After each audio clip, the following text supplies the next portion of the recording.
په خیر راغلی یار دا ویډیو تاسو په خندا نمبر کې تاسو د خندا لپاره ده نو پلیز دا سیریسلی ما اخلئ او د ویډیو په خیر کې ما دا کسانو نمونه منشن کړي دي کوم چې زموږ چینل سبسکرایب کړی دی په ویډیو باندې ښه کمنټس کړي دي نو بغیر وخت ضایع کېدو راځئ چې زه خپل ټاپک طرف ته ښه یار په دې پټ کې تاسو شاهد خان سره خوا کې وګورئ یو څو کسان دي د هغه سیډه را روان دي خو چې کله کیمره شاهد خان ته واوړي نو بیا خو هغه کسان د دې ځای نه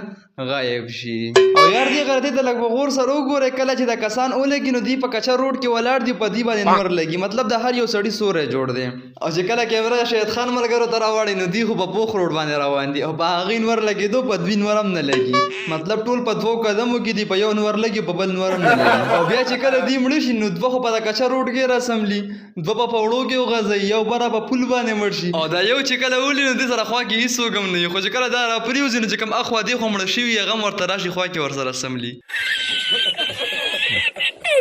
او یار په دې فلم کې د سړی د شهید خان پلار وي نو دا سیدا ګل دته څه وایي داود خانه څه د داود خان نوم دی نو بیا دې پاټ تاسو وګورئ ملزم شاهد خان ولد محمد حسین ښه اوس که د شهید خان پلار محمد حسین شو نو بیا د داود خان څوک دی او که د شهید خان پلار داود خان دی نو بیا د محمد حسین څوک دی تاسو ما ته په کمنټ کې ووایئ یار چې د شهید خان اخر زوی د چا دی او یار په دې پاټ کې چې کله شهید خان ورکوټی نو دا د ډمه ولي او په دې لاره باندې وځي خو چې څنګه کیمره داود خان ته واوړي او بیا راوړي نو بیا پولیس را رسېدلی نو یا لکه پولیس ماما تا ته د شهید خان په لاره کې در نه راغی څه تا هغه ولې نه ګرفتاره چې سیده داود خان پسې راغلی او یار په دې فلم کې د شهید خان د مور 3 لوریانې دي او یو یې زوی دی خو چې کله دا خودکشي کوي نو بیا خو 2 لوریانې وي یو زوی وي هغه یو لوري چاته لاړه یار او یار په دې پاټ کې د شهید خان خو د ګونډګانو پسې ربړ راغستی دی